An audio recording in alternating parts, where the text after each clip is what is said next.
Olá, bem-vindos ao nosso podcast nesse dia de hoje, sábado 15 de agosto, agora 17 horas e 48 minutos. O título do nosso podcast é Stand By Me 12K, Stand By Me 12K.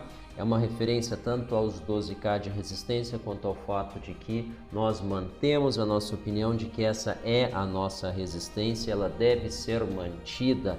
Esse é o resumo do nosso podcast. Para quem não vai ficar conosco até o final, nós temos o patrocínio de Jazz P2P, compra e venda de criptomoedas. O website é jazzp2p.com.br. Nós vamos explicar ao longo aí desse podcast, que não será longo na nossa opinião e esperança, o porquê e com detalhes, tá? Então, a lógica permanece essa, os 12K são uma resistência aí que deve nos manter abaixo aí dele, porque nós estamos vendo aí uma finalização na força motriz que tem sido o volume. O volume a gente já comentou aqui, concentrado na Binance, nós vamos mostrar isso aí para vocês hoje.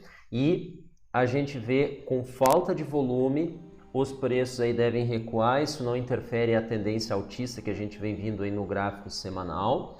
Então isso deve ser mantido, os movimentos devem começar, mas a gente acha que a partir do ponto atual eles não devem subir, eles devem recuar primeiro. Vamos ver até onde, vamos olhar isso aí com mais detalhes. Então, diretamente agora para o mercado, a gente entra aqui, depois eu vou mostrar para vocês aí o vídeo aí de uma live que a gente participou da Bitcoin to You. O André está fazendo aí uma sequência de lives e nós fomos aí convidados, falamos aí sobre o Ethereum. Então, uma excelente oportunidade para quem quer conhecer um pouco mais aí dessa excelente criptomoeda. A gente conseguiu aí abordar alguns pontos. Vamos direto para o mercado aqui, então vamos colocar a nossa tese geral de investimento, o que está acontecendo.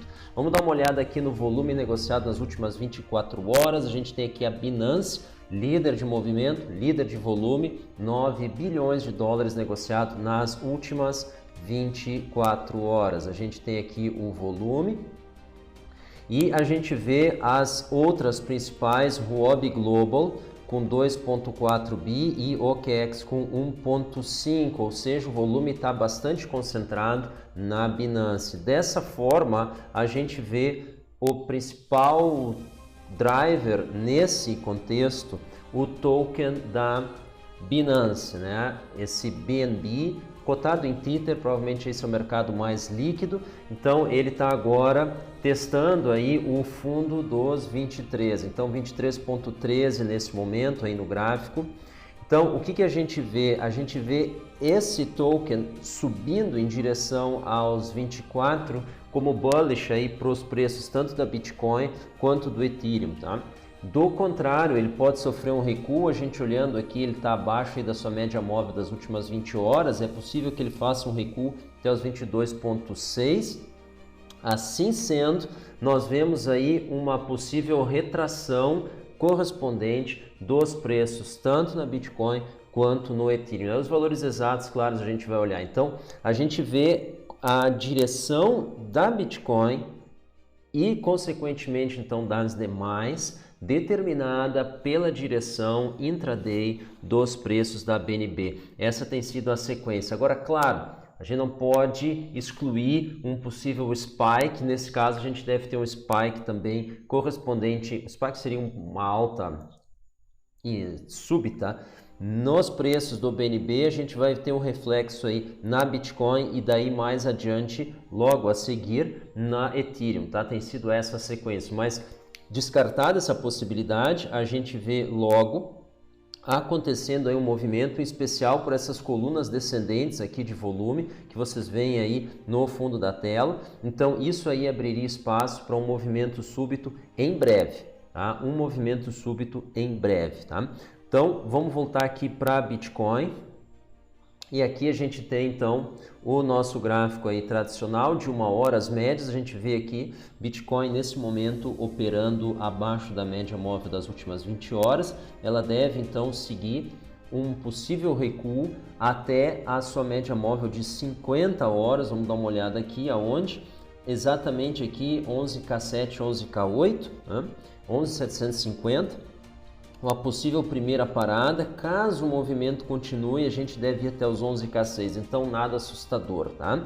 Qual é o impacto disso daí no Ethereum? Vamos dar uma olhada aqui também, tá? O Ethereum aqui abaixo da média de 20, testando a média de 50, ele poderia descer um pouco mais. A gente acha muito pouco provável a média móvel das 200 horas, caso ele perca de 20. O que é mais provável é que mesmo uma queda ali na Bitcoin não faça o Ethereum perder a média móvel das últimas 50 horas no fechamento. Então, durante o período, durante a hora da queda, que a gente acha que ela não deve durar muito mais, ela pode vir, quem sabe, até os 420, mas a gente acha muito difícil, corresponderia ao fundo dessa movimentação aqui, tá? Ao fundo dessa movimentação. Foi o primeiro teste que ele fez aqui após fazer esse pico no dia, vamos dar uma olhada aqui, dia 14, né? No dia 14 foi o fundo dele, a partir dali ele subiu, ele poderia revisitar esse nível, que seria os 420 Tethers, tá? Então essa poderia ser aí uma possível movimentação, uma possível mínima, depois ele deve subir então em direção à média móvel dos 50, se o movimento for temporário, tá? Então a gente pode ver aqui que a gente teve uma sequência aqui de candles com bastante força, a gente conseguiu aproveitar esse movimento. Esse aqui a gente não aproveitou, esse segundo, tá? Que foi no dia de ontem. E desde então a gente vem devolvendo aí os movimentos, só que nós perdemos aqui a média móvel dos 20, que tinha sido aqui um impulso forte para nós. Por isso que a gente está vendo que o viés não é altista, tá? Não é altista. A gente pode perder a média móvel dos 50, pode, mas isso não deve mudar a tendência, tá? Não tem como ver tendência no gráfico de uma hora, tá? A gente vê aqui um momento, né? Uma direção temporária, mas não um movimento aí de maior duração, exatamente porque os candles, então, são de uma hora tão somente. Aí é muito pouco tempo que tu tem para cobrir nesse teu gráfico aqui que tu visualiza. Então, vamos dar uma olhada os demais aqui tempos. Vamos voltar aqui para Bitcoin. Então a gente vê como suporte aqui os 11K7 e os 11K6, tá? 11K7, 11K6 respectivamente aqui, média móvel das últimas 50, perdão, e 200 horas. E o que a gente vê como resistência? Como resistência nós vemos os 12K.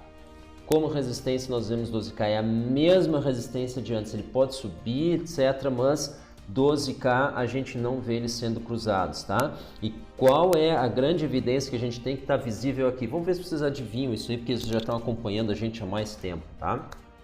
Acabou o tempo, né? O volume.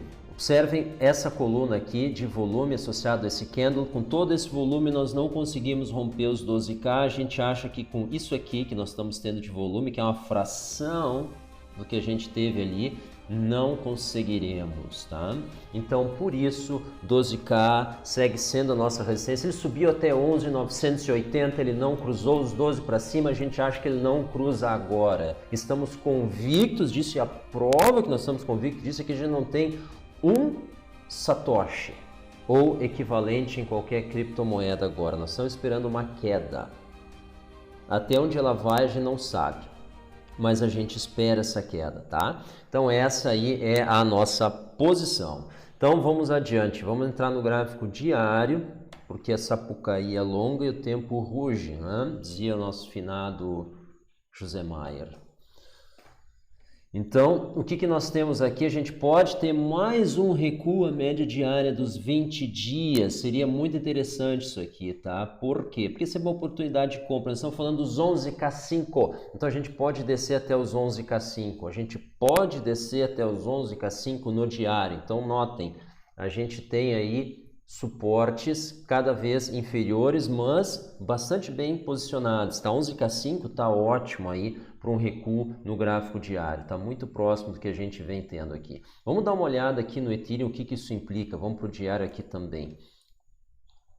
Aqui a queda é maior porque a elasticidade foi maior, então 380, pessoal, 380. Assim sendo, a gente vê os 400 como um fundo, tá? Porque seria uma barreira psicológica, tá? Mas ele pode ter uma mínima nos 380, um pouco acima disso, 390, quem sabe. Ele pode ter uma mínima aí acima disso. Então, seria razoável uma queda ali de 8 a 10% no Ethereum nas próximas horas, se nós tivermos aí a perda dos 23 na BNB e nós tivermos aí a perda dos 11K8 na Bitcoin. Isso pode disparar um movimento aí de recuo com alguma força, né? E isso aí pode sim nos levar então aos casa dos 4K, perdão, dos 400, fazer esse teste aí com mínimas perto aí dos 390, 380, encostando ou chegando bastante perto da média móvel dos últimos 20 dias. Não faz sentido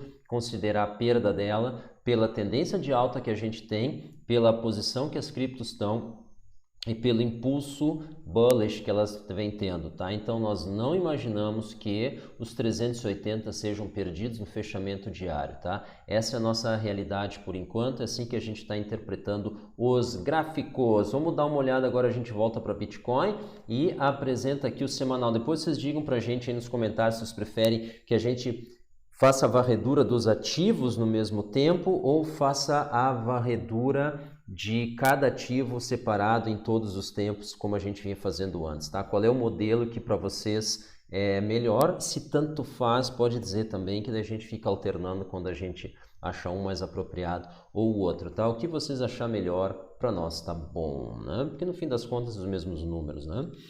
Então vamos lá, vamos dar uma olhada aqui no semanal. No semanal a gente está vendo aqui semana indo para o fim, o candle aqui com uma extensão de corpo cada vez menor, o volume aí levemente acima, tá? Mas não é um volume surpreendente, então isso nos sugere também um fim de movimento, tá? A gente tá com essa impressão, apesar dessa sequência, é bem possível aqui um arranque, mas aí de novo tem que ter uma entrada de volume, tá? Tem que ter uma entrada de volume. Então, muito interessantemente, nós já tivemos nessa semana mais volume do que na semana anterior. Nós ainda temos pouco mais do que 24, a gente está exatamente agora 27 horas até o final da semana, agora é 18 horas. A semana termina amanhã às 21, então exatas 27 horas até o final da semana.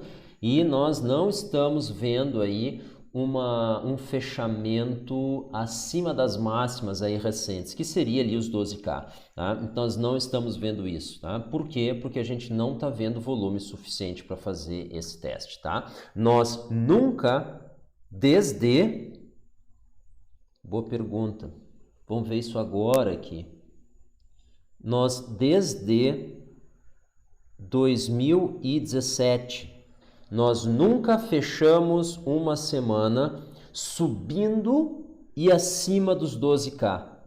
De novo, foi esse candle aqui, então, 3 de dezembro. Esse candle aqui, em dezembro de 2017, foi a última vez, prestem atenção, foi a última vez que nós estávamos subindo e fechamos uma semana acima dos 12K. Ah, mas tu vai dizer esse aqui, não, esse aqui não conta, é aqui que nós cruzamos para cima e fechamos, tá? Então, isso aí é bastante desanimador, tá? Ah, mas agora a gente tem mais volume, mas a gente tem uma Babilônia mais de Tether circulando. Então, isso não é tanto a mais assim, relativamente nós estamos com volume menor. Tá? Se for fazer a fração pela quantidade de Tether que circula, o nosso volume hoje é menor, tá? Então, se o teu índice de volume é volume de Bitcoin pelo volume de Tether, tu chega numa relação menor, uma razão menor, tá?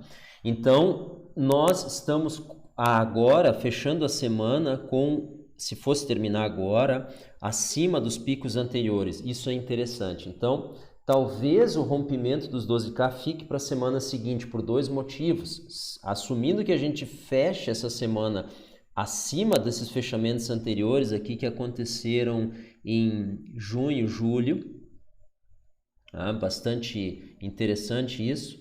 Temos essa possibilidade. Então, assumindo isso e que essa sequência aqui de candles com corpo ascendente e com volume continuem, nós temos a possibilidade de fazer o rompimento disso aqui na semana seguinte, quem sabe na outra. Do contrário, se a gente tiver um recuo e fechar nesse nível aqui ou logo abaixo, em especial com candle de baixa, isso é um sinal de reversão para nós e isso pode nos levar a testar mais uma vez a heróica linha de tendência de alta. E aí, nesse caso, no gráfico semanal, a gente pode descer aqui até os 9K5, 10K, essa região. Então, o fato da gente não romper os 12K nesse movimento deve nos levar aos 10K, quem sabe com uma mínima aí de novo nos 4 dígitos, 9K alguma coisa, tá? O que isso vai fazer pelas criptos, as demais, as altcoins, né? Eu acho que chamar o Ethereum de altcoin é um pouco de exagero, né?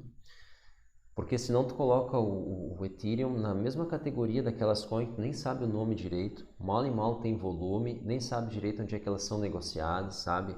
É muito estranho, mas tudo bem. Fecha parênteses. O que isso vai fazer com as altcoins no recuo até os 9K5, 10K? Vai ser um slaughter, né? Vai ser um massacre, né? Então, isso a gente tem que ter em mente. Então, por favor, pessoal, usem stop loss. Isso é uma bela oportunidade de proteger o capital e se vocês ainda acreditam na valorização da sua coin, vocês podem comprar ela de novo então no fundo. Tá? E o que fazer nesse meio tempo? Bom, isso é um outro papo para o final aqui do nosso podcast, tá? Então fique com a gente, vamos para o semanal aqui no Ethereum. E aí o que a gente tem aqui longe demais das capitais, né? O foguete subiu, tá? Tá um foguete isso aqui, ele foi lançado, ele está perdendo aqui embalo, mas ele ainda está com níveis de volume muito acima, ele deve continuar subindo. Mas a receita para o Ethereum continuar subindo é o Bitcoin não cair. A receita para o Ethereum continuar subindo é a Bitcoin não cair. Nós não acreditamos que a Bitcoin cai e o Ethereum se mantém. Nós não acreditamos que o Bitcoin cai e o Ethereum se mantém. Então, ela se mantendo, a Bitcoin, o Ethereum tem espaço para continuar subindo. Mas a gente avisou aqui que ele ia subir até onde? Aos 440. Vocês lembram disso? Tá gravado, é só dar uma olhada ali. Então, é um excelente momento aqui de reversão. Lembrem-se de cash out, tá? Lembrem-se de tirar os lucros, de realizar lucros. Não vejam o preço subir e surfem essa onda e depois mergulhem de novo com ela, tá? Não façam isso, desçam lá em cima. Não adianta ficar dentro do elevador, ele sempre volta pro térreo, tá? Então tu tem que descer em algum lugar maior do que aquele que tu tava, né? Assumindo que tu quer subir, né? Então nós estamos aqui numa linha. Olhem essa reta que aparece aqui, ela vem exatamente rente a esse fundo aqui. Agora nós estamos chegando por baixo. Na outra vez que eu mostrei esse gráfico, nós estávamos aqui. Então, aqui na primeira vez que ele passou, que foi muito tempo atrás, 2017, aqui ele sofreu um congestionamento. Aqui ele teve um suporte um pouco abaixo, ali pelo caso dos 400, 410. E agora aqui ele teve um suporte também antes de perder. Então, isso aqui pode ainda ser uma resistência. A gente acha pouco provável, porque faz muito tempo.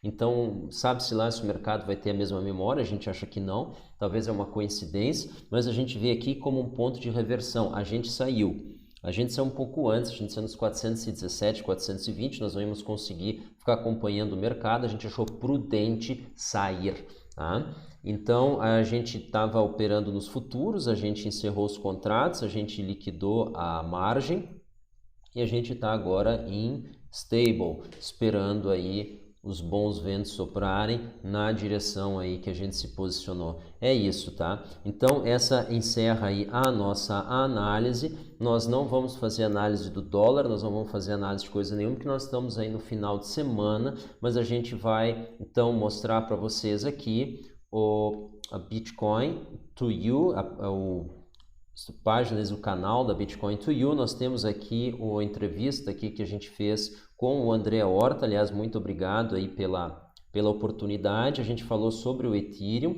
então tem aí uma oportunidade de vocês acompanhar o que foi dito, por que a gente acredita que o Ethereum tem um excelente potencial, é 1 hora e 20. E aí, claro, qualquer coisa que não ficou claro nessa live e também aqui no nosso podcast, por favor, entrem em contato. A gente esclarece aí para vocês, esse aí tem sido a abordagem sempre. Pessoal, muito obrigado mais uma vez. A gente está buscando aí fazer melhorias aí no nosso canal. A gente vai estar trazendo convidados. A gente quer começar a entrevistar, falar pessoas que estão desenvolvendo projetos. Se você tem um projeto, se tu tem algum trabalho que tu está fazendo, está relacionado de alguma forma com criptomoedas, com software livre, entre em contato com a gente vai ficar muito feliz de conhecer esse teu trabalho e provavelmente aí a gente agenda uma entrevista e, claro, daí a gente enquadra vocês aqui dentro de uma das nossas playlists aí e ajuda a fazer essa divulgação com o maior prazer. Evidentemente isso é sem custo, a gente fica feliz de trazer mais conteúdo aí para a comunidade e antes a gente se encerrar, não esqueça de participar da BitConf, 8ª edição, vai ser dia 10 a 13 de setembro no estado de São Paulo, município de Serra Negra. Vocês procurem lá no site bitconf.com.br, ali o site do Vladimir que está por trás dessa organização. Parabéns ao Vladimir, deve ser um trabalho enorme fazer isso daí. E é um grande evento, provavelmente aí o maior da América Latina. É uma oportunidade de ficar por dentro do que está acontecendo em criptomoedas aqui nesse país, o que está vindo por aí, serviços, provedores, tecnologias, soluções e as pessoas têm que se conhecer. No fim das contas, as pessoas que fazem as coisas acontecer ainda não são as máquinas, né? A Skynet ainda não acordou. Pessoal, muito obrigado pela atenção. Até uma próxima. Tchau.